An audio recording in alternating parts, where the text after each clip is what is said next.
everybody, today I'm making black bean burgers and you're going to start out with 2 cans of black beans. You can also make your own black beans if you want to cook them on the stove, but using canned is kind of easy. The most important thing is to drain them very, very well. You might want to even spin them in a salad spinner. You want to make them as dry as possible.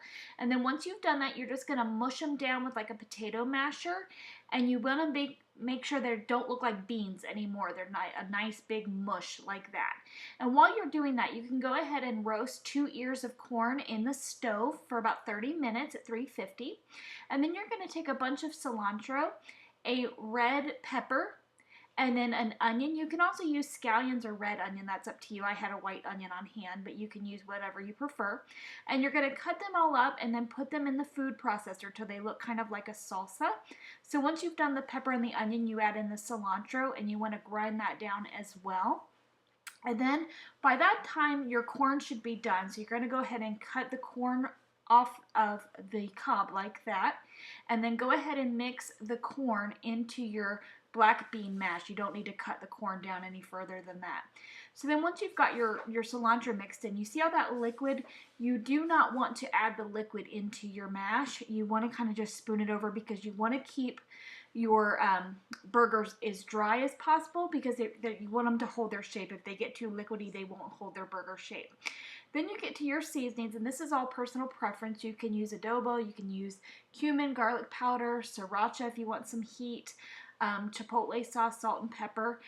Cumin is going to be the most prevalent flavor because you want them to kind of have that Santa Fe taste. So you end up using about a tablespoon to a tablespoon and a half of cumin, but this is just personal taste. So once you get the seasonings all mixed in, you're going to take some oats, and it doesn't matter if they're quick cook or regular oats, about a cup of those, and mix them into your mash there.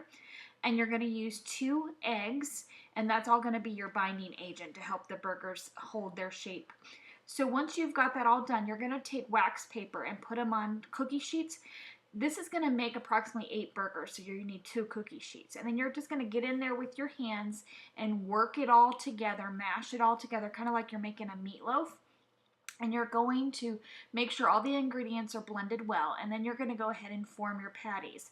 As I said, I make about 8 patties with this, but if you want to make smaller patties, you could probably get 9 or 10 out of it. But these are a decent sized patty, and you're going to go ahead and form those and put them down on the wax paper. And you'll see here with my hand about the size of these patties here. And then once you've got them formed, you're going to go ahead and pop them into your freezer. And you want to do that for about 30 to 45 minutes. You can leave them in a little longer if you want. But basically you want them to be frozen through enough that they're going to hold their shape. And then you can use the wax paper that you put them on. If you're going to freeze them for a longer period of time, you can use freezer paper. But basically you want the paper between the layers there, and then a freezer safe bag. And you go ahead and pop them in the freezer. I usually like to put the date and what they are. My family usually goes through these pretty quick, so I don't need to mark them too much. But you can also put how long you cook them and when you put them in the freezer. And you want to keep them frozen until they're ready to cook. That's very important, or they won't hold their shape. You want to go ahead and get your pan nice and hot first, and you can use a cooking spray or olive oil, whatever is your preference. And then once your pan is nice and hot, you're going to go ahead and about a medium heat, cook them on each side for 7 minutes. And then so after they've cooked 7 minutes on one side, go ahead and flip them over. You see they get nice and brown. And then cook them another 7 minutes. And you can go ahead and put these on a wheat bun, a white bun. I like to use pepper jack cheese, but you can use whatever kind of cheese is your preference. You can also put these on lettuce, make a lettuce wrap, or however. I recommend maypoi sauce on top, but you can also use a chipotle mayonnaise if you want to play into the Santa Fe. I use a Batman plate because I'm 5 years old.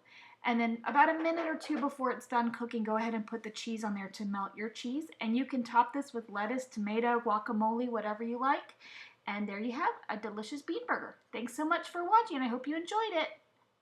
Thanks for watching.